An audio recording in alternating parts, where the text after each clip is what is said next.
All right, ladies and gentlemen, and with that, we're going to begin our report for the night of April 16th, 2022, with coverage of with ongoing coverage of the crisis and war that is unfolding in Ukraine. Again, I'm going to begin tonight's report by going through today's headlines, as usual. We'll cover all of the main stories that have broke over the past about 12 to 24 hours.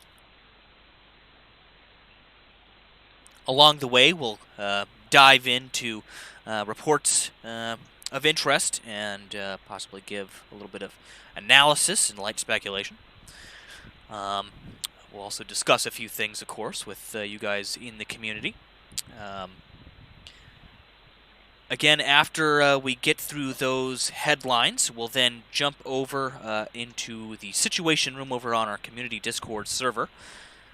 There's a link to that in the description below if you are interested in joining in on the discussions and if you would like to get quicker access to news and reports that are coming out of the conflict here in Ukraine. The best place to get those reports, by far the fastest place to get information by far, is over on our Discord server. Again, there's a link to that in the description. But again, after we're done looking at all of these headlines tonight, we'll hop over to the Situation Room, look at some of the community aggregated reporting and news over there in our Situation Room. After that, we will go ahead and start taking a look at the individual reports, all the individual reports from our open source maps, things like the Live UA map, again, the Map Hub, the Center for Information Resilience map, Scribble maps, etc. And we'll take a look at our flight radars, some of that aircraft activity that we've been seeing in the region as of late. We'll also take a look at some of the naval hardware movements in the region, of course. Even if they are briefly, we do like to kind of keep tabs on a few of those things, you know, because sometimes we can get some pretty insightful information from doing so. The Seal in Black asks, can we get more info on what China is doing in Taiwan? Well, not this evening, but possibly in the future we'll be we'll cover some of the situation that's unfolding down there in the South Pacific. Definitely, it's something I think that would interest quite a few of our community members. So it looks like my my feed scroller there is going too far off the screen.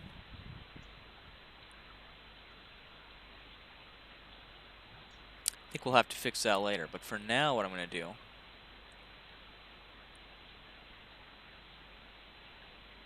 just put it right across the screen. No harm done. Have to fix that later. Alrighty. Yeah, glitch in the Matrix. There's just so much news tonight, it's spilled right off the desk. Alright, so again, first thing we're going to do here is go through some of the main stories for today. There has been quite a few notable headlines from the past 24 hours or so here. Starting here, again, we got a report earlier. The deputy governor of Kharkiv reported earlier he expects the region around Izium, again, that's the region near Kharkiv there, to be the Russians' next primary target, and that that there will be heavy fighting in that area. Again, U.S. intelligence has been saying this for a while now, for the past about a week or two here, that they are expecting that the fighting in the east will be significantly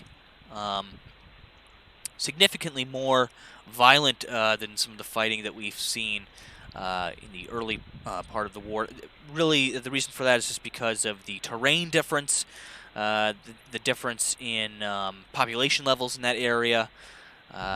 There's a multitude of factors that are going to lead into this, but really, the amount of fighting we're going to see, the amount of at least soldier casualties, casualties, on from the Ukrainian Defense Forces, casualties from the Russian forces is probably going to be a lot higher, I think, than what we saw in the early part of the war. Again, that's just kind of speculation on my behalf, but as well as that's kind of what the main speculation, the initial analysis, so to speak, here is that we probably will see a larger death count here when it comes to the amount of soldiers killed in action, the amount of wounded. It's probably going to be a lot higher, given that the amount of conflict here is going to be drastically more volatile here in the east. Again, Russians have returned to attacking Ukraine's capital city of Kiev. There's been multiple strikes over the past few days here. The mayor is now urging residents to remain vigilant after, again, more strikes occurred in the southeastern part of the city overnight. There were explosions on the left bank of the Dinipro river there, and near the Darnitsky, I'm not sure if I'm pronouncing this right. Yeah, I'm pretty sure it's Darnitsky district there. Again, the mayor reported that earlier today. Top British officials, including Prime Minister Boris Johnson, have been banned from entering Russia as, again, Russia is employing these kind of retaliatory sanctions, so to speak. Russia's foreign ministry said the ban was imposed in response to hostile actions by the British government, as well as sanctions against top Russian officials. So again, kind of a retaliatory response. And in a statement by the Ukrainians and by President Zielinski earlier today, they stated, we all realize that we will not be forgiven, again, referring to the downing of that Russian naval vessel, the Moscow, the Moskva, as some people have been referring to it as. And again, as they brace for a new assault after a sinking of that Russian flagship, expecting these retaliatory strikes, on Kiev and some of the command and control targets within Ukraine. So definitely a possibility. I know we've seen a lot of signs on Russian television over the past few days here of just kind of the anger here, so to speak, the rhetoric, the ramping up of the rhetoric, so to speak, in response to the sinking of that ship. Russia, again, kind of angry again over the loss of this naval vessel, has warned of, and I quote here, unpredictable consequences, as they're saying there, if the U.S. continues supplying weapons to Ukraine. Again, I've been talking on the show for the past few weeks now about the possibility, again, of Russia targeting NATO and U.S. weapon shipments directly, either at the border, heading into Ukraine. It could be before they even make it to the border. Again, we're going to have to wait and see how that pans out, but that threat is definitely still very real. President Zielinski struck a somber note in a statement earlier, saying the world should be prepared for the possibility that Russian President Vladimir Putin could use a tactical nuclear weapon. Again, up till about the past 3 days or so, that's been what I've referred to jokingly in our community as kind of the tinfoil hat word, so to speak. Now, yesterday we had a statement by the CIA director of the CIA, that said that was a very real possibility. And now again we have this this statement here by Zielinski as well, that the world again should be prepared for that possibility. I would like to, again, I think we should try to not jump too far to conclusions. Again, we don't want to underestimate Putin, but I think before jumping to something like a nuclear weapon, I hope at least that he would possibly choose maybe a large conventional weapon. Some people have mentioned the phobe, the father of all bombs, or possibly using chemical weapons, of course, is also a possibility there. But they're all real risks, and again, that's kind of what these officials are warning. That's what Zielinski is warning here. That's what the CIA director was warning. That it is a real possibility, and so we do need to keep it in the back of our minds, and we need to realize that is something that could occur, if given the right circumstances. So again, thank you to everybody that's tuning in this evening. So happy to have everybody tuning into the stream here this evening. We're just going through the headlines from today. Again, continuing on, the sinking of that guided missile cruiser, the Moskva, on Thursday, is the biggest wartime loss of a naval ship in 40 years, and a huge embarrassment again for Russia. And so that's why this is kind of a big deal, not just strategically for them, but also kind of politically as well, as the image of Russia's losing war here kind of intensifies in the public mindset, and they grow more desperate by the day again to gain ground here and to turn it around, if at all possible. That's their goal here, is to obtain as many objectives as they possibly can as quickly as possible so they can wrap this up. Again, we're going to have to see if the Russians are able to successfully pull that off or not. So far, the Ukrainians have been doing an excellent job at repelling, again, the Russian occupiers in their territory.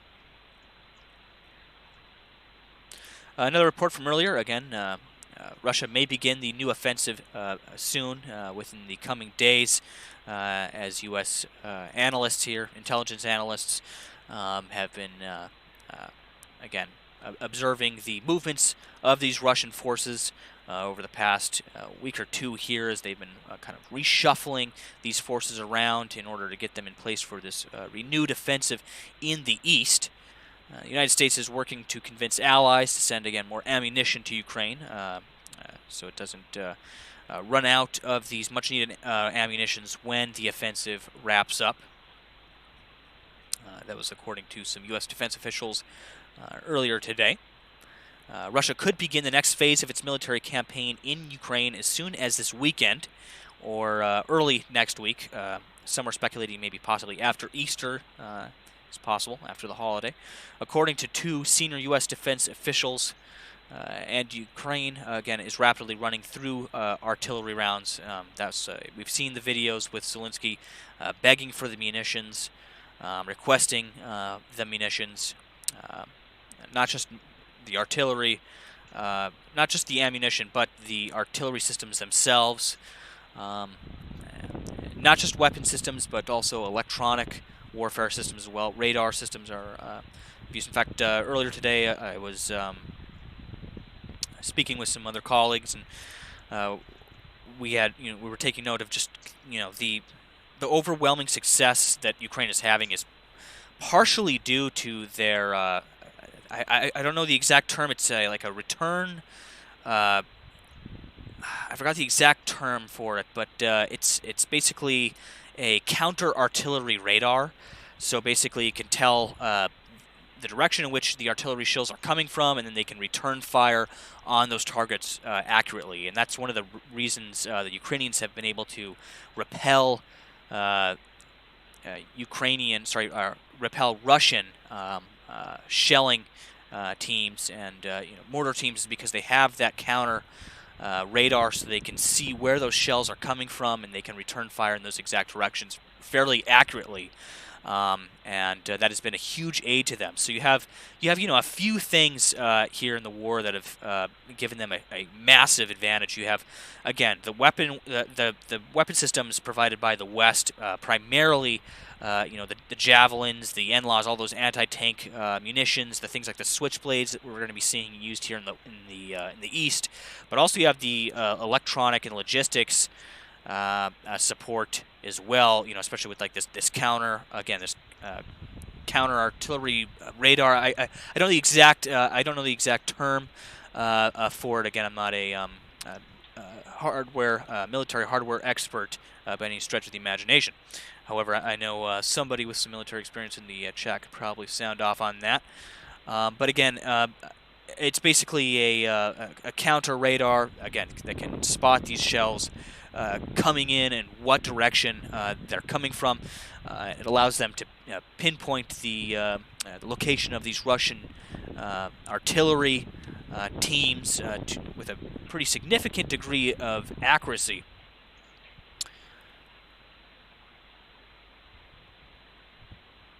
Unstinkable mentions in the chat here, Ukraine is firing the Javelin and NLAW faster than the countries producing them can make them as well. But he says, but boy, will they ramp up the production when they get the possibility. Yeah, I mean, I totally agree with that. And yeah, that is true. They are going through those munitions almost faster than they can get them into the country.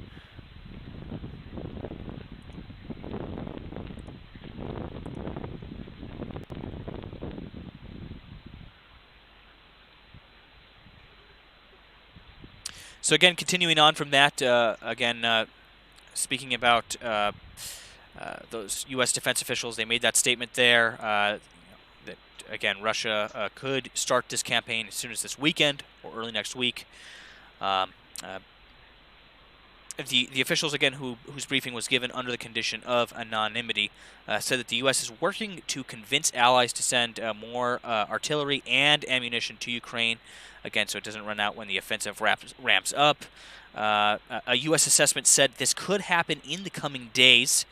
Again, this follows the explosions that rocked the outskirts of Ukraine's capital city of Kiev early on Saturday. One person was killed in those strikes, and several people were injured in the strike on the Darnitsky district there.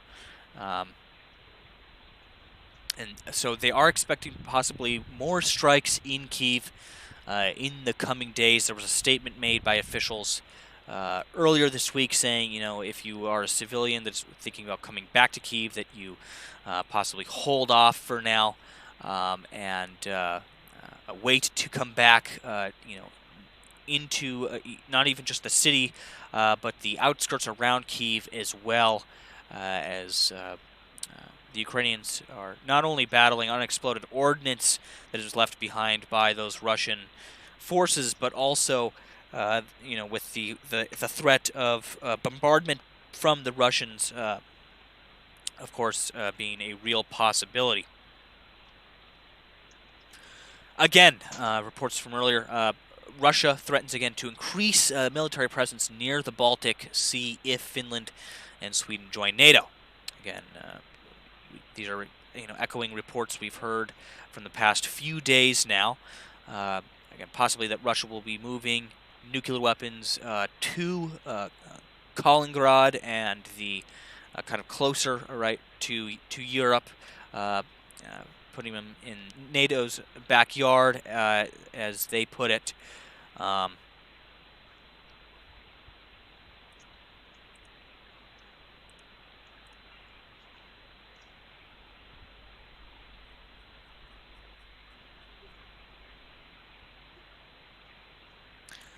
Again, this is another breaking story from earlier this evening. In fact, this came in about 40 minutes ago. We're getting reports that the Russian billionaire Roman Abramovich, sure if I'm not pronouncing that 100% correctly there, has traveled to Kiev in a bid to restart peace talks between Russia and Ukraine. Again, the report, based on unnamed sources, said Abramovich had met with Ukrainian negotiators in an attempt to rescue the flagging talks. Abramovich, who has close links to Russian President Vladimir Putin, has been acting as an unofficial mediator between Moscow and Kiev. Putin has said in recent days that the talks were at a dead end, while Vladimir Zielinski said earlier today that talks would be terminated if Russia followed through on its threat to eliminate the defenders of the besieged city of Mariopol. Again, that city is still under conflict at this time. We have conflicting reports, the Russians claiming that they have taken full control over the city. We have Western intelligence reports saying that there are still pockets of resistance in the city fighting actively at this time. I know there's been a variety of videos from Russian media sources over the past 12 to 24 hours here, even from some of the independent sources that we know very well, Patrick Lancaster, and he has another content creator, another journalist, Max. I forgot his last name off the top of my head, but they've been pumping out some content from Mariupol, again claiming that, that the city has been taken. They actually had some footage from that ironworks factory that was posted earlier today. Again, we're still waiting to get more concrete information out of Mariupol. There was the chemical attack that happened earlier in the week. Again, we're still waiting to get more information out of that as well. That still is being investigated actively at this time. So again, we're still going to have to wait to get more information on that. And I like to say, people ask, well, where's this information? Why don't we know what's going on in Mariupol? It's because Mariupol is the definition of a active war zone, totally surrounded by Russian forces, absolutely destroyed. There's no connection. There's no cellular connections. There's no internet connections in Mariupol. A lot of the city is without power. A lot of the city is without resources, water, food, etc. Mariupol is absolutely destroyed. And again, it's really hard to get concrete information out of the fog of war out of these areas.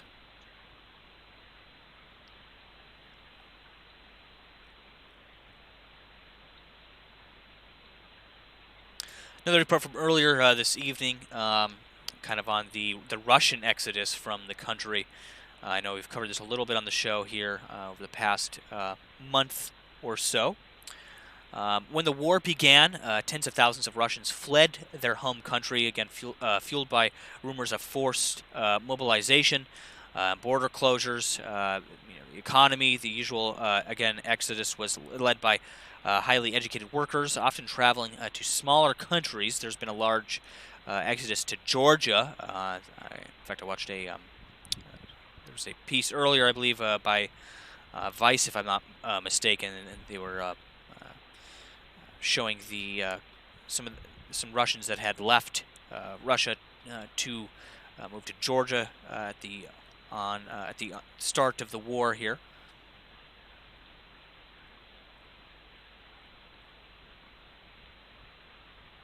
The EU, again, with another round of sanctions, sixth round of sanctions on Russia. Again, we'll be targeting oil. There's been a lot of talk about the alienation of Russian oil and why that is important here moving forward. Again, so with the 6 rounds of sanction on Russia, we'll target oil and banks, in particular the Sberbank.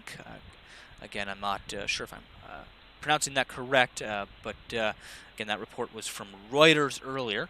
The head of the European Commission, Ursula von der Leyen, told German newspaper that the planned sanctions would include Russia's largest bank, which has already been targeted by the U.S. and United Kingdom for sanctions. And then the quote from that report: "We are looking further at the banking sector, especially, again, Sberbank, which accounts for 37% of Russian banking sector. And, of course, they are energy issues," she said. So I just heard some booms there on our Kharkiv audio. Yeah, it definitely sounded some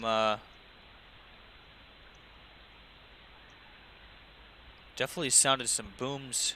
Heard some booms there.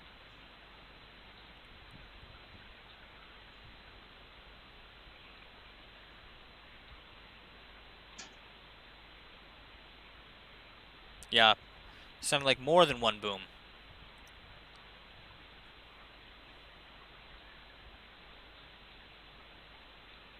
Yeah, that's concerning. All right, we're going to keep an eye on that. I didn't see any flashes or explosions on our Kharkiv cams here. Definitely heard some booms on the audio coming through, though.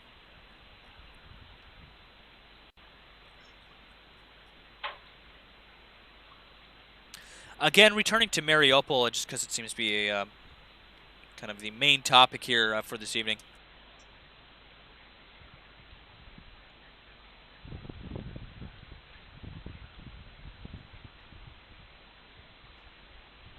Yeah, I know I mentioned this, I think, briefly earlier in one of those first headlines, but returning to what I said earlier about those peace talks and the Mariupol connection. Again, Zielinski says peace talks at stake. It depends again on the actions here that are undertaken by the Russians in Mariupol. As Moscow's 3 o'clock GMT deadline for the remaining Ukrainian troops in Mariupol to surrender approaches, AFP reports that Volodymyr Zielinski has said already faltering peace talks will be scrapped if Russia follows through on the threat to eliminate those defenders that are still in the city of Mariupol, those pockets of resistance that are still there in the city. The quote being, the elimination of our troops, of our men in Mariupol, will put an end to any negotiations. We don't negotiate neither our territories nor our people.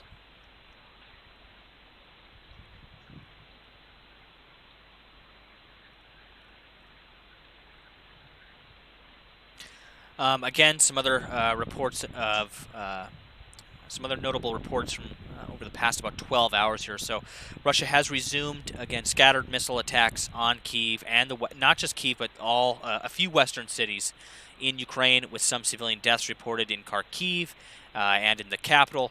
Russia had again warned that it would step up its missile bombardment following the sinking of that battleship, the Moskva. The port city of Mariupol, again, appears to be close to falling into Russian control after a fierce battle for the city. The Russian Defense Ministry says it has cleared urban areas of Ukrainian forces and issued a surrender or die ultimatum to remaining defenders. It says are trapped in a steelworks. Again, there was footage earlier from that steelworks that we saw. However, we're still getting conflicting reports. Initial analysis is saying that there's still conflict actively occurring in Mariupol. Those pockets of resistance are engaged in fighting at this time still. So again, we're going to have to wait. I would think of maybe another few days until we get concrete information out of Mariupol. We'll see. Again, we're going to have to keep a close eye on that situation as it develops. The Ukraine President Volodymyr Zielinski again has seen the situation in Mariupol remains extremely severe, but has not acknowledged the city could fall. The successes of our military on the battlefield are really significant, historically significant, he says, but they are still not enough to clean our land of the occupiers. Zielinski spoke on Saturday afternoon with the British Prime Minister Boris Johnson, again, who praised the bravery of Ukraine's defenders, and promised to continue to provide the means for Ukraine, of course, to defend itself. Those weapon shipments, of course, being a hot topic there. The Ukraine president warned that the world needs to prepare again for the possibility of Russia using those nuclear weapons. Again, that was the hot statement earlier from Zielinski. Again, that echoed the statement of the CIA director. And so up until these two statements, you guys, I was really taking, any nuke talk with tinfoil hat and a few grains of salt, so to speak. And it definitely ramps up the concern level a little bit, seeing the CIA director speak those words, and now the Ukrainian president speak those words as well. Again, Zielinski told journalists in Kiev, we shouldn't wait for the moment Russia used chemical or nuclear weapons. They can use any weapon, I'm convinced of it, he says. Some intel analysts, Western intel analysts, have been concerned for that same reason. The fact that Putin has blown through expectations, so to speak, every step of the way during this war, and that he doesn't really have a limit, so to speak, on what he is capable of doing here if he gets backed into a corner. Again, Russia's foreign ministry barred entry to the country for a number of British diplomats today. I think that is a very notable move on their part. The number of people evacuated from Ukrainian cities through humanitarian corridors dropped significantly on Saturday from the day before. A total of 1,449 people were evacuated, fewer than 2,864 who escaped on Friday. Pope Francis has condemned the darkness and cruelty of the war, as he quoted there, in an Easter Saturday homily at the Vatican. Francis said his prayers were with 4 Ukrainian politicians in the gathering, including the mayor of the occupied city of Mariopol, and for, quote, all of those suffering.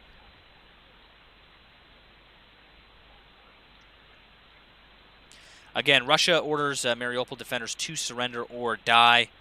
Just kind of touching back on the Mariupol situation there. Russia's defense ministry has issued an ultimatum to Ukrainian forces still fighting in the sieged city of Mariupol to lay down their arms starting at 6 a.m. Moscow time on Sunday. So about 3 o'clock GMT, the country's TASS news agency said. Again, that report came through Reuters.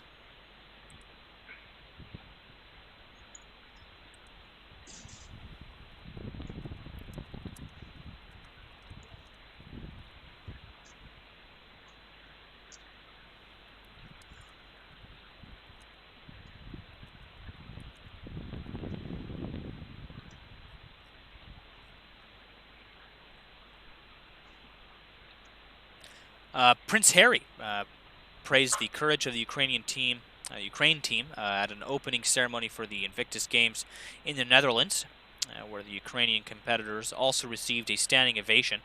Again, that was reported by AFP earlier. The quote from that report: "Your bravery in choosing to come and of being here tonight cannot be overstated. You know we stand with you. The world is united with you, and still you deserve more." Again.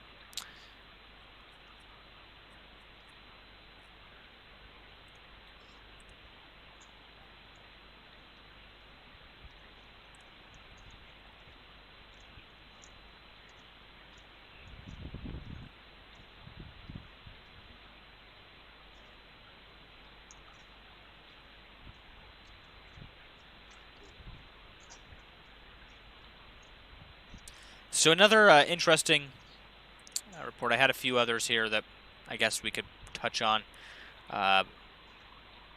So the Moskva, I know a lot of people have been asking about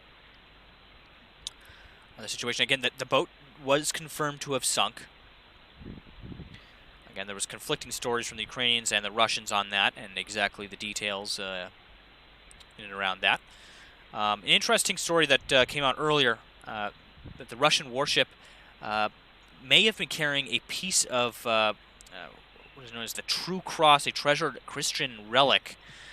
Again, a news report from 2020 given rise, again, to the question whether the vessel sank with the relic on board. The Russian Orthodox Church announced in February 2020 that the relic had been delivered to the then commander of the Black Sea Fleet, Vice Admiral Igor Osipov, and was at the fleet's headquarters in readiness for delivery to the ship shortly. The state-run, again, TASS news agency had reported at that time. The relic in question is a fragment of wood just millimeters long, with, according to believers, it's a piece of the cross on which Christ was crucified, and so it's possible that it was there on that ship in the in the commander's quarters on the ship when it sank. That was an interesting report there that came out earlier today. So again, I think that concludes our main headlines for this evening, the main bullet points there. I think what we're going to do now is we're going to, again, switch over to the Situation Room. And we're going to take a look at the community aggregated reports from about the past 12 to 24 hours here.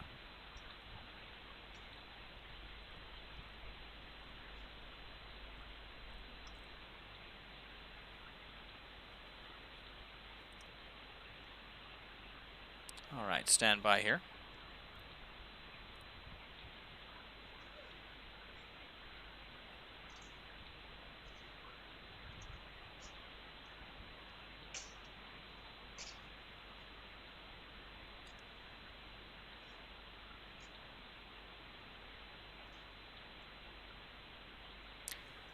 Zara says, Nemico Network, the Zielinski district is mapped at approximately 11 miles from the mall near Mehmet.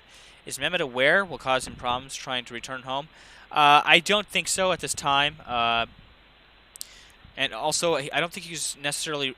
I don't think he's planning to return to Kiev for like 3 or 4 days, if I'm not mistaken.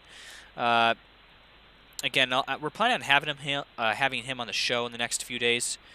He had a lot to deal with on his plate the past few days with Oliver, that cat that he had rescued. And so right now he's kind of getting some rest, and then again we hope to have him on the show in the next few days to have some get some information from him, get kind of an update on what's been going on with Mehmet.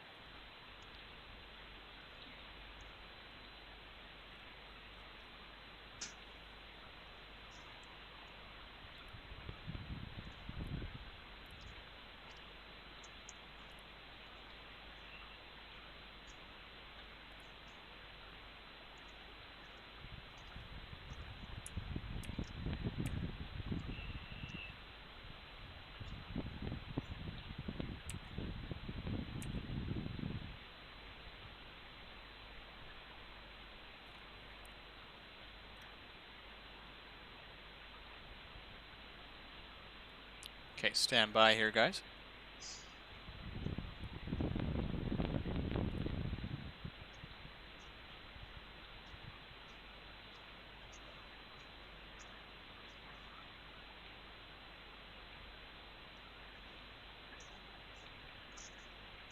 Tiger Eye says, "How did I get distracted enough just now? What's this about a Jesus cross?" Yeah, so there's a report that came out earlier today that said that it's possible that in the captain's quarters on that ship that there was a small fragment of it's a Christian relic, reportedly a piece of the cross that Jesus died on. No joke, it's a real report. You can look it up yourself. I found that was interesting. I had kind of a list in the footnotes there of some notable reports from earlier that might have just been worth mentioning after the main headlines, and that was one of them. So stand by here, guys. While I get these Situation Room reports open for you guys here. Okay, so first up, we got our map open there. In fact, I'll switch over to the big screen here.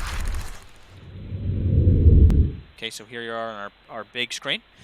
So we'll go down to the bottom here and start at the latest and greatest. This post came in from Procthing. Sent this over. It's a Twitter post here.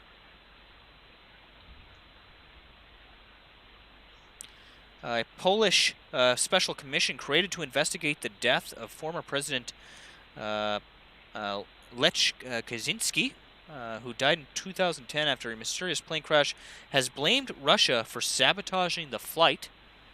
Okay, that was a report from earlier on a verified Twitter account, The National Interest. Again, that comes from Procthing. Thank you so much, Procthing, for sending that over. This came from Sikady on the Discord on the Situation Room here. Mariopol entirely taken, Russia says, urging remnants to surrender again. There's a tweet there, kind of confirming those reports that I was reading you guys a minute ago. Well, like I said, really doesn't confirm much of anything. Again, that is a unconfirmed tweet, which I just showed you guys, just to be totally clear there. Also, that was let's open that back up. I don't think that was even a verified account. Yeah, not even a verified account. So just keep that in mind, guys, while we're going through these. Again, these are community aggregated news posts we're looking at here. So this came from Sayunan earlier from Interfax. It's an article here. Let's take a look at this. Invaders continue to carry out air missile strikes on infrastructure facilities, residential areas involving air, sea components. The enemy launched air and missile strikes on infrastructure facilities and residential areas with the involvement of air and sea components. The regrouping and concentration of the occupying troops continues, says the General Staff of the Armed Forces of Ukraine. So that was an interesting article there from Sayunan. Again, if any of you guys want to go look at any of these articles or sources. You can find them in the Situation Room over on our Discord. If you want to share, if you have any reports that you would like to share with us, you can do so over there on the Situation Room in our Discord server. There's a link to that in the description below. This came from Falco earlier. It's a tweet here. Satellite imagery from today shows a ship traveling northwest along the Crimea coast. It is heading towards an area near Lake Danuzilov. Not sure if I'm pronouncing that right again. Where several ships were spotted yesterday. Interesting there. You can see those satellite images there. In fact, I could probably bring them up a little closer so you guys can see those satellite images. Very interesting. Thank you for that. Falco was the one that posted that. Kayuka with a tweet from the Kiev Independent saying the General Staff, Russia postpones military rotation in Syria due to war in Ukraine. Ukraine's General Staff added that due to lack of troops, Russia has been working to recruit the military reserve force to sign short-term military contracts from 3 months up to a year. Again, that's a tweet from the Kiev Independent there. Another post from Kayuka.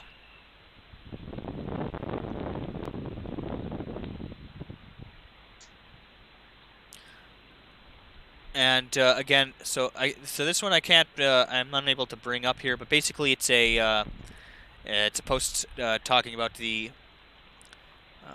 basically the opinions in Russia changing of how they should deal with the war going forward. And that was posted by Kayuka. Another post by Falco here. This actually came from Live UA Map. Tiki Fire 86, thank you so much for subscribing there. Much appreciated.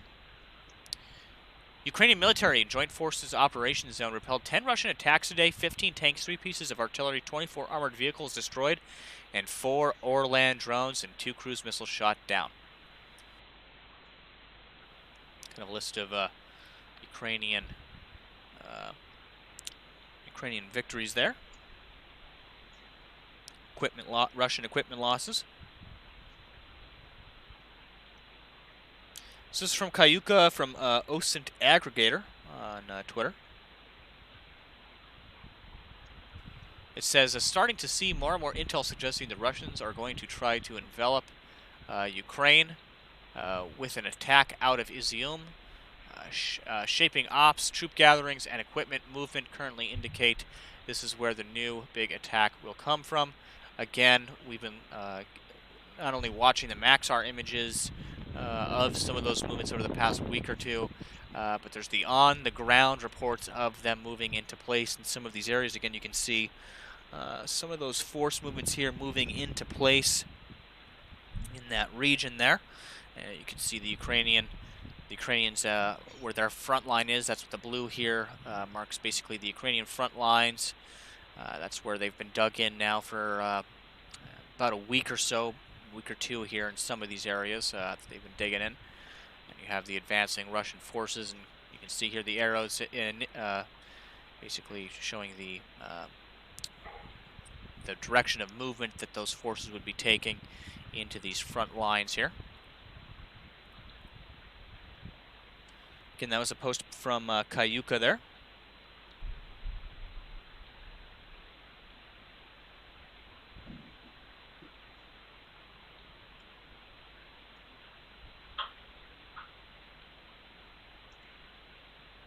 This came from Vanquish earlier today on the Situation Room. Again, thank you for this, Vanquish. It's a tweet here from Ukraine War Sitrep. Polish and American armies begin exercises 70 kilometers from the border of the Kaliningrad region. Again, that's where the Russians have stated that they are planning to possibly move some nuclear weapons into the region. So we've got to keep a close eye on that situation as it develops.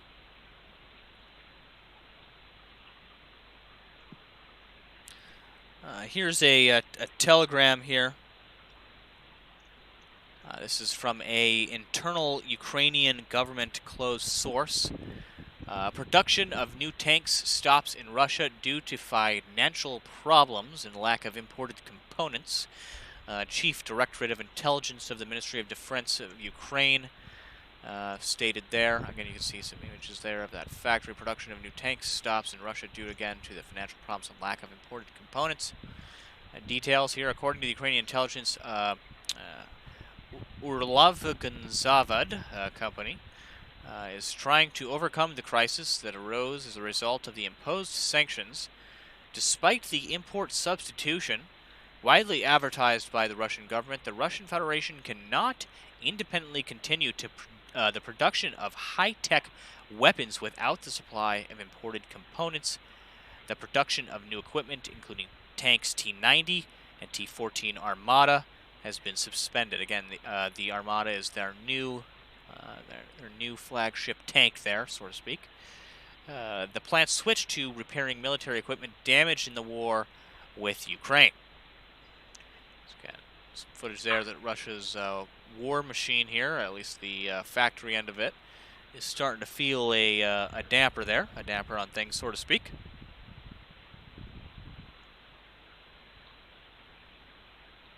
Again, that post came from Kayuka over on the Discord Situation Room. Again, thank you for that, Kayuka. CD Media posted this earlier, around 11:38 a.m. Russian state TV declares World War III has started after sinking the Moskva. Again, this increase in the rhetoric here that we are seeing from Russian state media is very concerning. Russian state TV says they are already fighting World War III against NATO. What it's escalated into could safely be called World War III. There's a statement there. Again, the Kremlin's main propaganda mouthpiece went into meltdown last night, and I saw some footage of it. Some of it was pretty comical.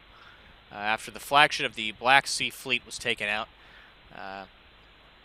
it was interesting seeing just like some of these news anchors really get heated on the television. I mean, again, they're trying to build this narrative.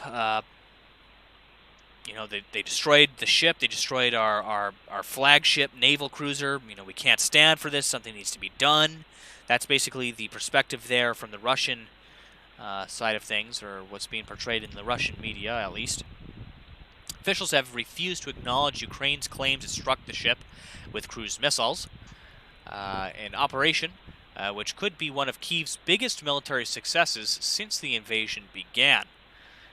I would argue that their biggest military success is holding off the Russians from Kiev, by far. Sinking a ship, yep, that's a big accomplishment for the Ukrainian defenders, but I think by far the biggest accomplishment that they have had so far is turning the Russians right around and sending them right back up into Belarus. I don't think any of us really saw that coming. Especially as initially it was looking like they were going to hold out there, siege warfare style, and surround Kiev and choke them out, so to speak, until the end. However, that did not occur.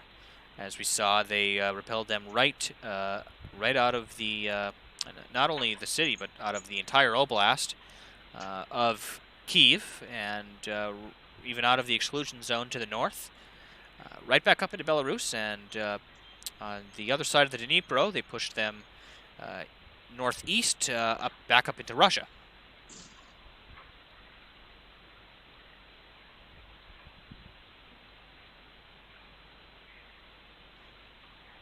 So again, that post came from CD Media over on the Discord Situation Room. Thank you for that, CD Media.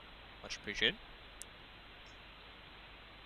This comes from Sionan on the Discord server there.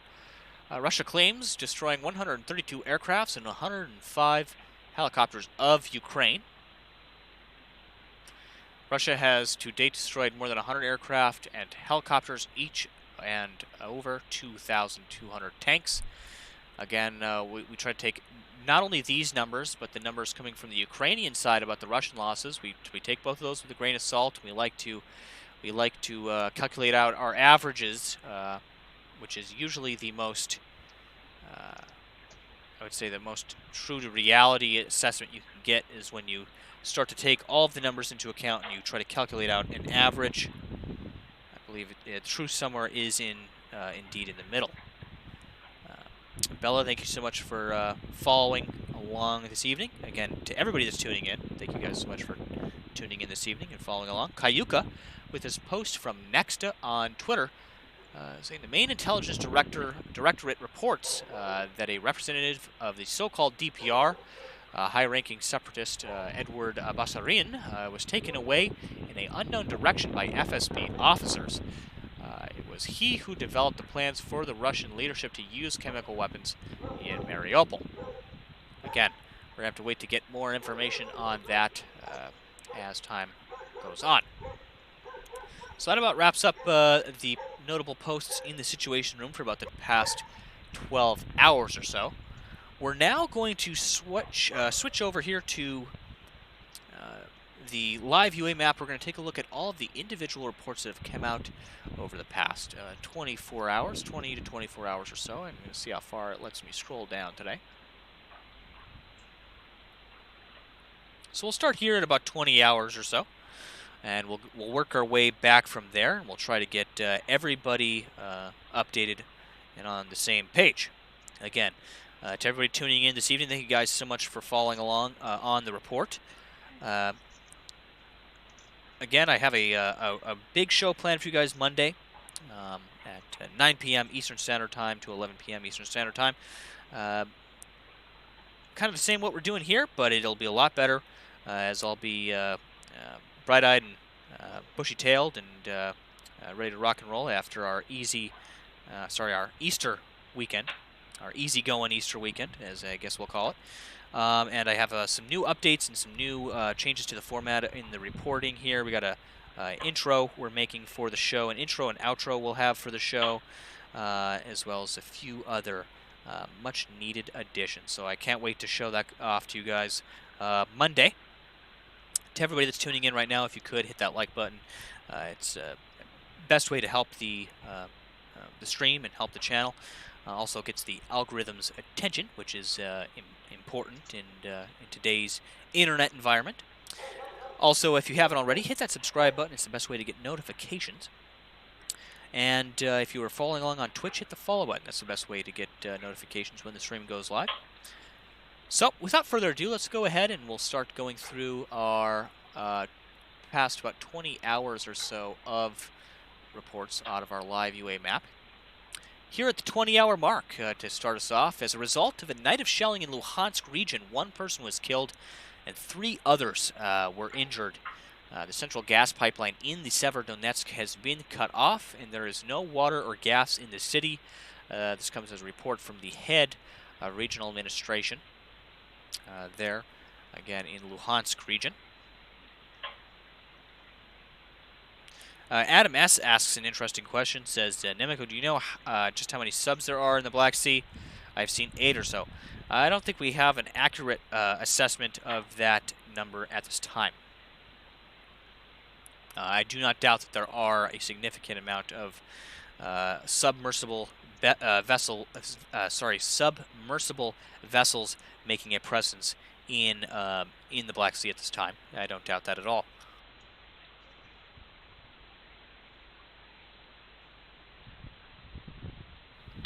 So here, moving up, 20-hour at the 20-hour mark here. In the morning, the air defense forces were active in Lviv during the air alert. Again, there were strikes on both Kiev and Lviv in the past day or so here. This, again, was reported by the head of the regional administration. 20 hours ago, overnight, the Russian military launched missile strikes on the Poltava region. 1 person was killed and another wounded. Material damage in one of the villages near Poltava occurred. 20 hours ago, missiles were launched this morning at Zielinski district of Kiev. Rescuers and medics are on the site now. Again, that was at the 20-hour mark there.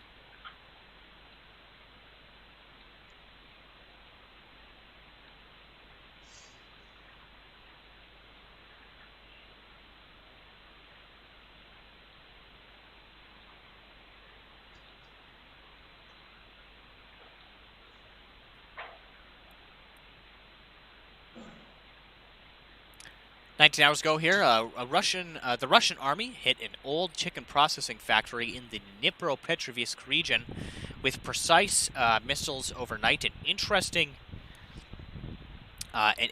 target. If they are purposely targeting food infrastructure, that could be slightly concerning. Again, as food shortages are occurring in the country. 19 hours ago, Ukrainian air defense shot down 4 cruise missiles launched by Su-35 aircraft base at the Baranovchi airfield. Again, you can see that located on the map here. We'll also get the location for that chicken coop that got destroyed there. Chicken processing factory in the Dinipro Petrovisk region. Again, with precise missiles. They're near the city. The Dinipro city is in here, and that's where that strike occurred there, outside of the city.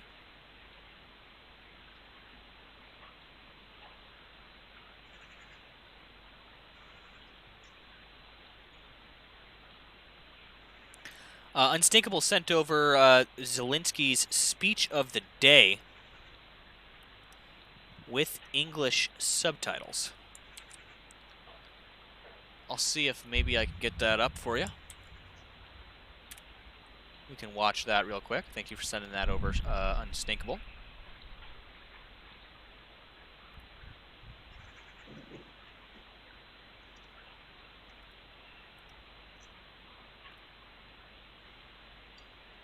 Alright, we'll go ahead and open this up, and we'll take a look at this speech given by Zielinski earlier, guys. So take a look at this. Вільний народе найпрекраснішої країни, у якої є майбутнє. Це точно. Це те, що мотивує нас боротися зараз на полі бою і цілодобово на дипломатичному, інформаційному та економічному фронтах. Це те, що дозволяє нам планувати життя після війни. Наше українське, вільне, суверенне і демократичне майбутнє. Обов'язково мирне, обов'язково з розвитком. Провів сьогодні нараду, присвячену відбудові наших міст. Звісно, це колосальний обсяг роботи, але все ж менше, ніж захистити державу у війні, ніж те, що ми всі українці, наша армія та увесь наш народ вже реально здійснюємо.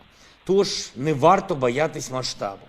Що важливо у нашому проєкті відбудови України? Завдання не тільки в тому, щоб фізично відновити будинки та відновити квартири, мости, дороги, підприємства та соціальну інфраструктуру, які були зруйновані російськими військами. Не тільки в тому, щоб повернути людям все, що вони втратили, і дати їм нову основу в житті. Зараз історичний момент. Момент, коли ми можемо раз і назавжди вирішити багато застарілих проблем усього середовища нашого життя. Коли можемо зробити якісне міське планування там, де його не було. Можемо врахувати реальні транспортні потоки, гарантувати енергозбереження, екологічність матеріалів, інклюзивність. Це якщо говорити про те, що стосується організації простору, життя та якості відбудови. Але є і те, що стосується саме справедливості. Десятиліттями існували і ніколи не закінчувались черги на житло. Це було ще з радянських часів. Мільйони людей знають, як це важко отримати своє житло, заробити на свою власну квартиру, побудувати свій власний дім. Особливо болісно це завжди було для військових, для правоохоронців, для працівників бюджетної сфери, для тих, хто працює на суспільство і отримує за це від держави зовсім небагато. Ще минулого року я ставив завдання уряду зробити все, щоб цьогоріч можна було забезпечити житлом усіх ветеранів, які стояли в черзі. Далі ми планували перейти до забезпечення житлом усіх наших військових. А зараз ми фактично розширюємо те минулорічне завдання на масштаб всієї держави і деталізуємо його так, щоб це було справжньою модернізацією українських міст та українських громад. А ще поєднуємо це з програмою енергомодернізації житла. Як результат буде кілька етапів. Я поставив сьогодні завдання, щоб на першому етапі були забезпечені тимчасовим житлом усі наші переселенці. Ті, чий дім зруйнований війною. Тимчасовим, поки не відновлюємо їхнє житло. або поки люди не отримують компенсацію квадратними метрами чи грошима. На другому етапі відновлюємо те, що окупанти намагалися знищити: всі міста, всі громади, які постраждали. А на третьому етапі забезпечуємо житлом усіх тих, хто захищав чи захищає зараз нашу державу, хто працював чи працює в інтересах суспільства, а власного житла так і немає. Не може бути більше такого, що людина віддає все, віддає життя військовій службі, але виходить на пенсію, не маючи власної квартири. Не може бути більше такого, що син чи донька захищають Україну на війні, а батько чи мати не мають власного житла і змушені жити на зйомній квартирі чи шукати інші варіанти. Не може бути більше такого, що лікар або медична сестричка, вчитель, правоохоронець все життя чесно віддають справі, а залишаються у гуртожитку на десятки років, якщо не на все життя. Уряд, всі органи центральної влади разом з місцевою владою повинні це забезпечити. І забезпечити. Кожен і кожна в Україні мають право на своє житло, на свій власний дім чи на свою власну квартиру, на безпечний, комфортний життєвий простір, який буде розрахований на будь-яку людину. Всі, чиє житло зруйнували окупанти, і всі, хто довгі роки стояв в черзі, увесь наш народ, який заслуговує на життя в сучасному середовищі, щоб реалізувати цей проєкт, ми вже залучаємо провідних архітекторів, увесь потенціал нашої держави та міжнародну підтримку. Додамо участь компаній, держав-партнерів, міжнародних донорів. Абсолютно не маю сумнівів, що нам вдасться це зробити. Вдасться не тільки відновити зруйноване, але й відновити справедливість по відношенню до тих, чиє право на житло було порушено. Також обговорили і питання меморіалізації того, що українці пережили під час цієї війни. Обговорили, як зберегти частинки цього досвіду, щоб він завжди нагадував усім поколінням наших людей, від якої жорстокої, безглуздої навали Україна змогла відбитися. Як один з прикладів, готується проєкт меморіального комплексу, який розповість історію зруйнованого мосту в Київській області, який з'єднував Ірпінь та Бучу з Києвом. Історію людей, які рятувалися цим мостом та цією дорогою в Київ від російських загарбників. Зустрівся сьогодні з військовослужбовцями Державної служби спеціального зв'язку та захисту інформації, вручив нагороди. Внесок зв'язківців у нашу оборону, у наш рух до перемоги, до миру неможливо переоцінити. Про їхню роботу треба згадувати частіше, висловлювати вдячність їм треба гучніше. З першого дня війни ми маємо стабільний зв'язок як всередині нашої держави, так і з державами-партнерами України. Я щиро вдячний кожному і кожній, хто це забезпечує. Говорив сьогодні з прем'єр-міністром Британії Борисом Джонсоном, з прем'єр-міністркою Швеції Магдаленою Андерсон про оборону та іншу підтримку для України, про посилення санкційної політики проти Росії, про ситуації на різних напрямках бойових дій в Україні, а особливо про Маріуполь, та про варіанти допомоги захисникам міста і цивільним людям. Ситуація в Маріуполі залишається максимально жорсткою, просто нелюдською. Такою її зробила Російська Федерація. Свідомо зробила і свідомо продовжує знищувати наші міста. Свідомо намагається знищити всіх, хто, до речі, там є в Маріуполі. Вплинути на це можна тільки двома шляхами: або партнери дадуть Україні свою необхідну, важку зброю, літаки, причому без перебільшення негайно, щоб ми могли знизити тиск окупантів на Маріуполь і деблокувати його. Або переговорний шлях, на якому також роль партнерів має бути визначальною. Хочу, щоб мене зараз почули правильно. Не було ще жодного дня від початку блокади Маріуполя, щоб ми не шукали рішення військове чи дипломатичне, яке завгодно, щоб врятувати наших людей. Але знайти це рішення вкрай складно, поки жодного на 100% реального варіанту ще не було. Це стосується як варіантів військових дій, так і переговорного процесу. Хоча ми чули багато намірів від тих, хто хотів допомогти і хто дійсно користується міжнародним авторитетом, але жоден з них поки що не реалізувався. Втім, ми не полишимо цих намагань. І щоденно або я, або головнокомандувач Збройних сил Валерій Залужний, або інший військовий, або керівник нашої переговорної групи Давід Арахамія на зв'язку із нашими захисниками Маріуполя. Щодня. Вже традиційно перед вечірнім зверненням я підписав указ про нагородження наших захисників. 186 військовослужбовців Збройних сил України, 13 військовослужбовців Головного управління розвідки, 2 працівників Служби безпеки України і 1 боєць Національної гвардії. Вічна слава усім, хто захищає нашу державу. Вічна пам'ять кожному, хто загинув за Україну. Слава Україні! So there was that speech there given earlier today by Ukrainian President Volodymyr Zielinski. He spoke a little bit about the country's infrastructure there, looking to repair some of the damage left in the wake of the Russian forces. Amongst other things, aid being sent into the country. Again, moving on here, 19 hours ago, so that was the cruise missiles there. Ukrainian air defense shot down those 4 cruise missiles launched by the Su-35 aircraft based at the Veronovchi airfield.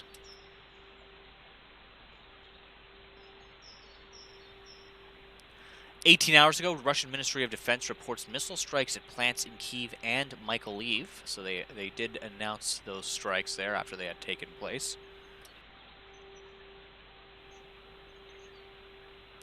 "18 hours ago, the Russian army shelled market in Lysychansk. Again, you can see those reports of those strikes there on the map from Moscow here. That's why it's showing Moscow there. But if we click on Lysychansk here, it'll take us over to those strikes. So you can see the image of those strikes there. Notice in a lot of parts of the Ukraine, the grass is now starting to get greener. We got leaves coming in on a lot of our trees, actually, in some areas of Ukraine. We've noticed that over the past week or so here. It is starting to warm up in the country. Those mud issues, Russians are definitely going to have some issues with mud continuing into the next few weeks here, as that ground is pretty saturated. 18 hours ago here, there are dead and wounded as a result of the Russian missile strike on the Kiev region. You can see that here on the map in central Ukraine.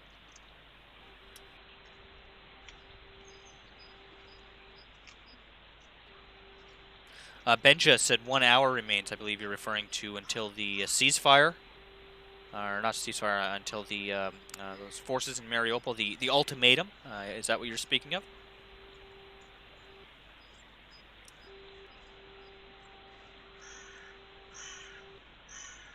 Report here from 16 hours ago. In Kharkiv, 1 killed, 18 wounded as a result of a Russian army shelling this morning. There should be a source image there for me. Telegram, you can see the firefighters there trying to put the blaze out there after those strikes.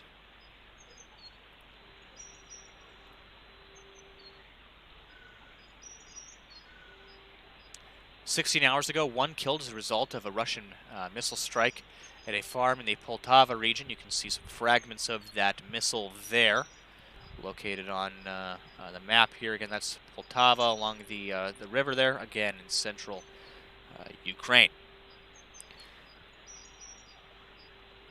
16 hours ago, damage in Mykolaiv as a result of Russian army shelling today. You can see the picture of the damage to those buildings. See Ukrainian babushka walking through what seems to be a courtyard there. You can see the damage, branches all over the place. Playground equipment damaged here. So you can tell this is, near a park here. I take it where this was possibly a school, maybe, possibly near maybe a school. This could just be like a local park playground, though. You can see that playground equipment has been damaged pretty bad. You can see some damage there.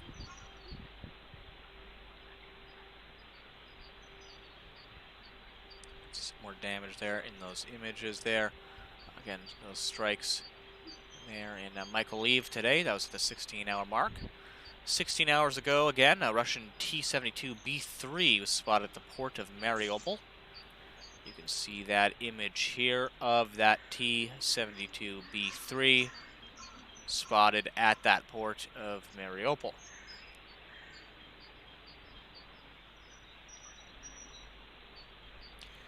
I'm not gonna. This scene here, guys, this image. Yeah, this is a pretty impactful image for me. Seeing this tank, seeing the tanks at the port there in Mariupol. It's just interesting. Just kind of the realization, that we are in. The year is 2022, and this conflict is raging here. In that port city, you can see all of the, all of the infrastructure here for that port in the background. There's a lot of trade and stuff that flows through these ports here. You can see in the background just those cranes stretch for as far as the eye could see there in that port. Very impactful image here, seeing this tank here at that port city. Again, it remains to be seen if the Russians have been able to take full control over that port. We do still have a lot of reports of conflict unfolding in the city and pockets of resistance still holding out at this time. So we're going to have to wait to get more information. Last time we took a look at here, in fact, it hasn't changed very much as of force control here. We had a pocket of resistance here, a pocket of resistance here, and a pocket of resistance here. And it looks to be, at least for the map, in the way that the map reflects the situation on the ground, it looks to be about the same as last time. However, you notice the Russian forces here were trying to, enact these kind of flank maneuvers, and then kind of a pincer maneuver here to cut off the Ukrainian force. You can kind of see them doing it here as well, trying to cut off forces. That's kind of their strategy here, is they try to get this city on lock here in Mariupol. Again, it remains to be seen if they're able to pull it off. The Ukrainians in the city have been absolutely holding out for almost 2 months now, since this conflict began. And I believe the battle for Mariupol, this war that is raging in Mariupol, will be talked about in the history books for a very long time. Very significant battle that's taking place here in Mariupol. Again, moving on. 15 hours ago here, 15-hour mark. 1 killed, several wounded as a result of a missile strike in Kiev this morning. Again, we reported on that earlier, but you can see a picture of the black smoke rising from that strike here.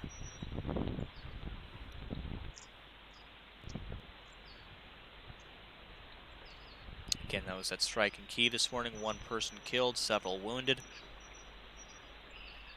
14 hours ago here, Russian troops shelled Lysychansk refinery, defunct for a long time, as you see they put there in the parentheses. You can see that on the map here in eastern Ukraine.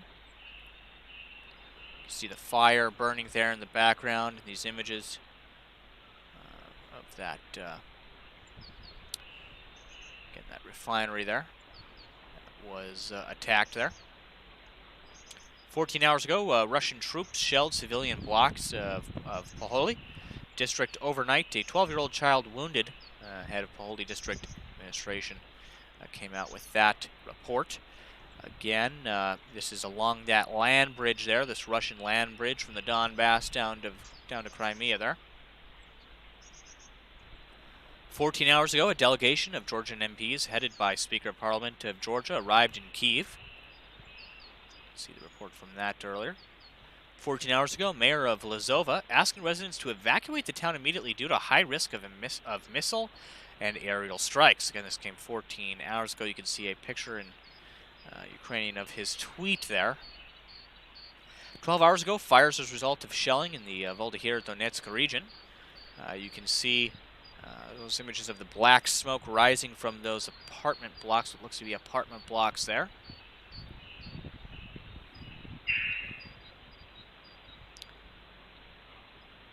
12 hours ago, Deputy Commander of the 8th Army of Southern Military District, Major General Vladimir Frolov, has been buried in St. Petersburg. He was killed in Ukraine.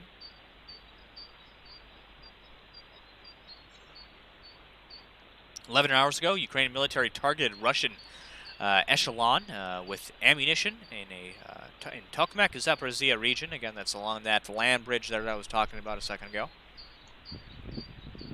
11 hours ago, 2 missiles shot down over Zaporizhia today. Debris damaged several houses, injured a woman. You can see a piece of that shrapnel there. 9 hours ago, President Zielinski, I continued dialogue with PM Boris Johnson. The agreements reached during his, another boom there as I was reading that report here.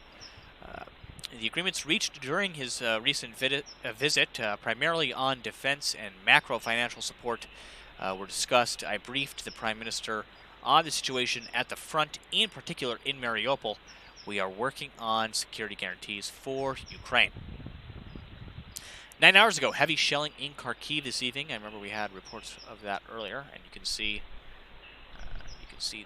the picture there of the flashes in the sky from that shelling.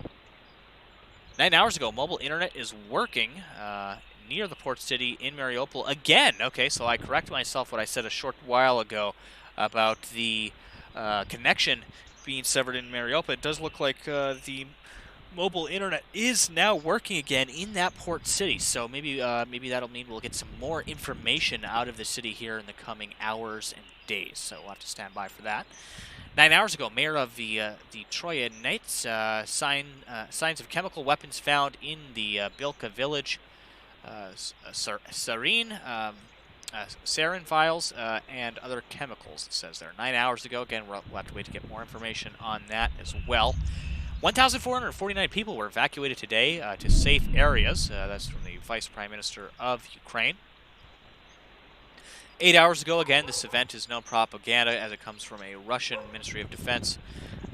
They claim the Ukrainian transport plane with weapons was shot down near Odessa. Again, we'll have to keep an eye on that report as it came out about 8 hours ago. We're still waiting to get more information on that. I had a few people messaging me about that earlier. 8 hours ago, another shelling in Kharkiv in the evening. 1 was killed and 2 wounded. You can see on the map where that was posted there. In fact, actually, for the Odessa thing, so that was in, Moscow is where that was reported from. 8 hours ago, Russian troops shelled a checkpoint on the border of Kerason and Dinipro Petrovisk region. No casualties were reported in that strike there. You can see it right above, north of Crimea there.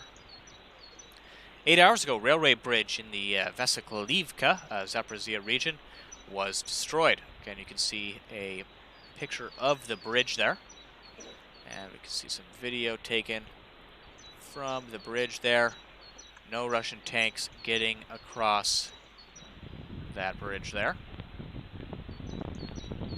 8 hours ago, U.S. ambassador to Moscow calls sinking of Russian warship a severe embarrassment in an interview with Fox's Neil Cavuto. 7 hours ago, 3 explosive ordnance clearance engineers killed. 1 was wounded near Kharkiv today. 7 hours ago, audible explosions in Kiev just moments after sirens went off. Again, those were reported there. 5 hours ago, explosions in Kharkiv reported in Salitvka. Again, that was reported over here again in the east of the country by Kharkiv. See them. We've seen Kharkiv and Kiev almost fall into a pattern over the past 24 to 48 hours of coming under air raids at the same time and being almost struck at the same time in some cases. Lviv also targeted right around the same time as well. 5 hours ago, first fatality from the Moskva cruiser identified via social media as midshipman Ivan Venkurashev. You can see a picture of Ivan there. May he rest in peace as he went down with the ship there, I believe. It was the initial reports. Again, unclear if he was hit by one of the missiles or if he succumbed to the fire. But this isn't the only report. There's actually a few other reports unverified of other Russian commanders that have died on the ship. So we're still waiting to get concrete information on them. But this is again, first identified, confirmed fatality here 5 hours ago. I'm sure over the next 24 to 48 hours we're going to get quite a few more of these out, because I've had a few reports of those fatalities there. 5 hours ago, Ukrainian military in Joint Forces Operations Zone repelled 10 Russian attacks today. 15 tanks, 3 pieces of artillery, 24 armored vehicles, destroyed 4 Orlan 10 drones, and 2 cruise missiles were shot down. Again, you can see the location of that on the map in the east of the country there. And following up those reports, that we have some air raid sirens here, Kramatorsk about an hour ago, 42 minutes ago in Donetsk as well. And with a refresh there, we get a whole list in. You can see all of the east right on time. All of the east has lit up with new air raid alerts. We got Kramatorsk, of course. Donetsk was an hour ago. 19 minutes ago, Kryvyi Odessa Oblast, Dinipro Oblast, Odessa, Poltavska. Sorry if I'm not pronouncing that correctly. Kharkiv as well. The Kharkivska Oblast as well. Kharkivska Oblast. Zaporizhia Oblast. Donetsk Oblast. Smolensk Oblast. I believe that's Sumy, if I'm not mistaken.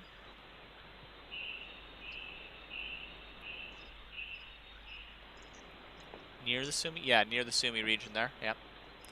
So that entire region, the entire oblast, and the Mykolivska Oblast. So these were all in the past 20 minutes or so. I wasn't really paying attention to the chat, but I'm sure we saw quite a few of them pop up in there. So I think that about concludes our individual reports here from the live UA map. I think what I'm going to do is I'm going to switch over to a little bit of Q&A here with the chat, and go through and read some of the questions you guys and comments you guys have been leaving here in the chat.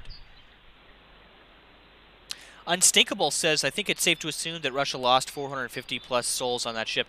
Yeah, I've had countless reports, a lot of them unconfirmed, a lot of them unverified. We're still waiting to get more information in of much more than one Russian casualty. However, will the Russians announce exactly how many they lost on that ship?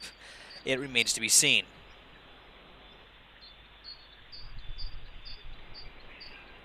Yeah, LD429 says, I think 54 survivors is what I heard. Yeah, that's interesting, because I wonder how many were on board. I wonder what the full crew is. Out of a crew of minimally 510, says Unstinkable. Okay, interesting.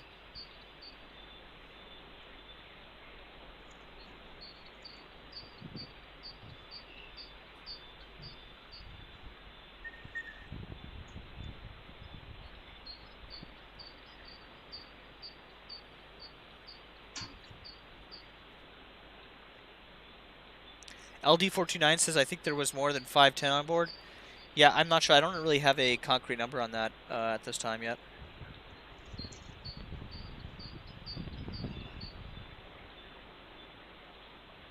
Owly was saying they haven't used any of the Armada tanks in Ukraine yet. Yeah, I don't have any confirmed reports of them using any of the Armada tanks. The Armada tanks are still in development. In fact, I believe earlier in the month on the show we had done some research on those, and they're basically still in the R&D phase. If anything, they're not operationally capable yet. Operationally ready, yeah.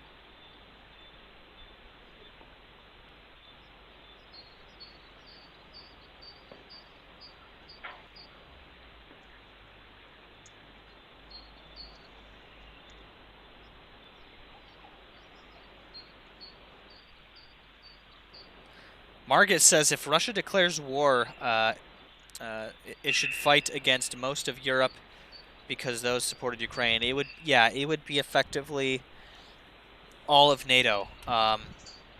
It would be all of NATO and the United States. It'd be the entire West. Yeah, I'm not sure how that would pan out, and I don't really like to think about the possibility of it panning out. And let's pray that it doesn't go down that that path.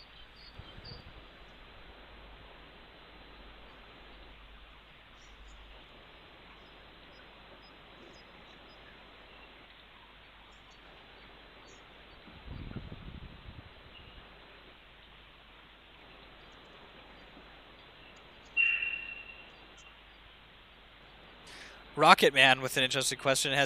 He says, has any country declared war since World War II? I mean, of course. There's been hundreds of wars since World War II. You have Korea, you have Vietnam, etc.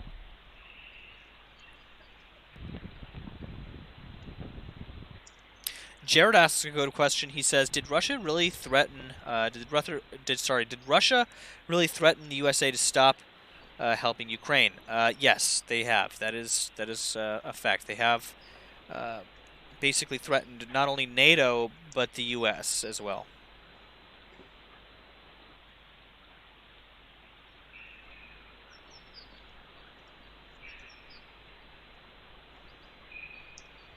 Andrew says, Ukrainian troops are the most combat effective in the world by the correct combination of firepower and guts. The rest of the world makes up for the lack of courage with firepower. Yeah, I would say it's their ingenuity. And you know, I know a lot of Ukrainians. I follow a lot of Ukrainian content creators, and it's weird. It's a weird pattern, but I feel like all of the Ukrainians I know are extremely ingenuitive. A lot of engineers, you know, a lot of hacker brain types. Uh, you know what I'm saying? What's the word for it? Again, they're resourceful. That's the best way to put it. Very resourceful, and they've used what they've had very effectively. And I believe that is what is winning this fight, is their ability to use what they have very well. You can have, a huge stockpile of weapons, but if you don't know how to properly use it, uh, you know, it's not going to do anything for you.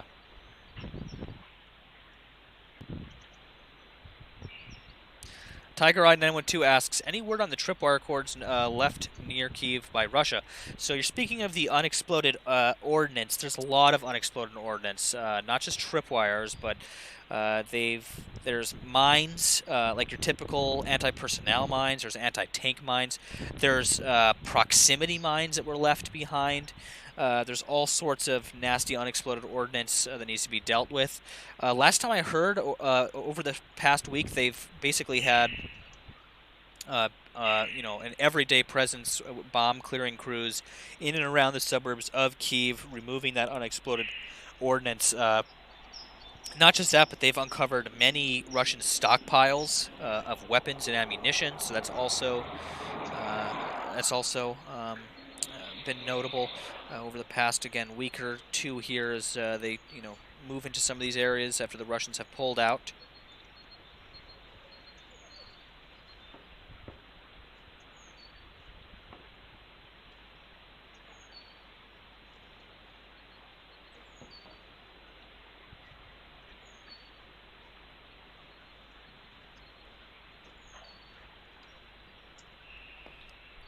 Sorry, AC asks, do you think Russia withdrawing troops from the Kiev area is any indication that they may use nukes, chemical, or bioweapons? Yeah. It's... I mean, I wouldn't say it's a direct indicator. However, it is an indicator that things did not go as they had planned. And when things do not go as planned, and Putin, I guess the Russians get back into a corner in the way that they have, I would say that what is for sure is that the possibility of those things goes up. I don't want to comment on to what degree that is, but again, only time will tell. We hope and pray that they choose to use conventional methods, conventional weapons, and stray away from those things. However, it's always a real possibility, and we have to keep our guard up. It's very important. You know, it's especially important because every step of the way during this war, we thought Putin wasn't going to do one thing, and then he does it. You know what I mean? So we have to be very important. It's very important for us to at least be vigilant. I think it's a fine line, between being vigilant and throwing on the tinfoil hat, and fear-mongering during, again, wartime. It's very important to keep morale high, Ukrainian morale high, keep them focused, focused on the ball, so to speak. They're on the finish line. I would say, I guess they're halfway to the finish line. They're on that home stretch. If they can push them, if they can repel them in this second phase in the east here, they might be able to, win this war effectively. However, again, as you push Putin, as you push Russia further and further into a corner, things do continue to become more and more risky, so to speak.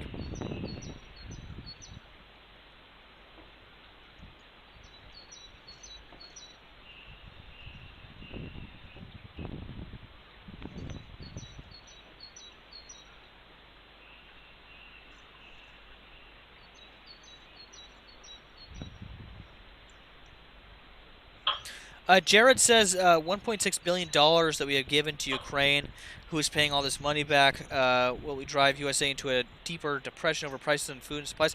Well, I don't think so. And the reason being is because I think part of this, is good for the, and I don't like to, really put it this way, but it's good for the U.S. military-industrial complex. They need to manufacture weapons, and they're going to be manufacturing weapons, so this means jobs. It means money flowing in to a certain degree. Of course, they are hemorrhaging some money to do this in Ukraine, but will it have an effect that wide? The spending won't. The spending to help weapons, to help send Ukraine weapons, won't hurt, but the war itself could, okay, and already has, arguably. Especially if things escalated further. That's the risk.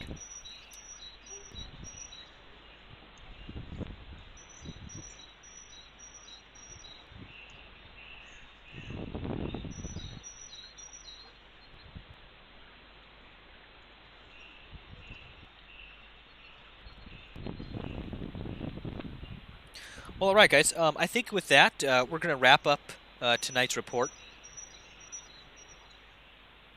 Deborah, thank you so much for tuning in. Says good evening once again. Thank you always for your team's reporting. Thank you so much, Deborah, for tuning in tonight.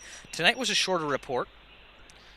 Again, we are going to be taking a break tomorrow for Easter. However, Monday's report is going to be, we're going to be trying not only some new things for Monday's nightly report, we have a whole bunch of stuff in store for you guys, so I'm really pumped to show that off to you. Auli actually really quickly asked a good question. He says, have you heard anything of the Soviet grandma the Russians are using for propaganda? I haven't heard the story of it yet. No, but I did hear of some Ukrainian babushkas. That is for sure. Again, to everybody that might have missed this report, I will be uploading it. We upload all of the nightly reports to YouTube. I'll be uploading this report right after we're done here.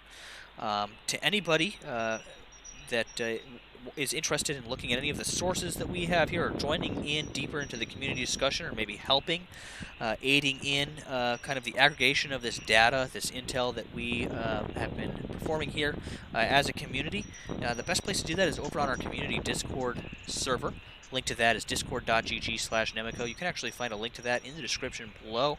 You can find our cameras over there. You can find our sources of information over there. You can join in the discussions in voice chat, in the text channels. We have flight radar analysts over there tracking flights. We have radio operators intercepting radio communications. We have translators running translations. Tiger Eye asks, will we have the anthem? Yes, we will have the anthem there. It's on slate for 7 a.m. Kiev time, so coming up here soon. Maybe I'll play it a little bit after I go here.